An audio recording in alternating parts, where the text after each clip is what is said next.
আমলকি দেশের প্রায় সর্বত্রই দেখা যায়। এই ফলটি সকলের কাছেই ঔষধি ফল হিসেবে পরিচিত। ফলটিতে রয়েছে অধিক পরিমাণে ভিটামিন সি, আর তাই আমলকিকে বলা হয় ভিটামিন সি এর রাজা। দেশীয় ঔষধ ও প্রসাধনী সামগ্রী তৈরিতে আমলকি ব্যাপকভাবে ব্যবহার হচ্ছে। ভিটামিন সি এর অভাবে যে সকল রোগ হয়, আমলকি খেলে জাদুকরী উপকার পাওয়া যায়।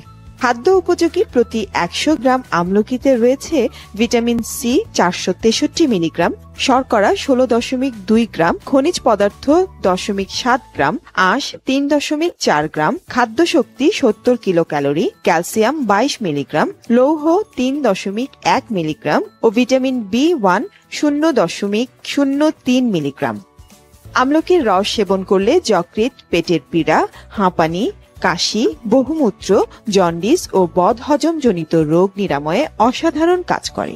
চর্মরোগের চিকিৎসাতেও আমলকি ব্যবহৃত হয়। আমলকি খেলে মুখে রুচি বাড়ার পাশাপাশি পেটের পীড়া, সর্দি, কাশি ও রক্তহীনতার জন্য খুবই উপকারী। আমলকির আচার ও মোরব্বা সুস্বাদু এবং খুবই পুষ্টিকর। বহু গুণ সমৃদ্ধ আমলকি হোক আপনার প্রতিদিনের সঙ্গী।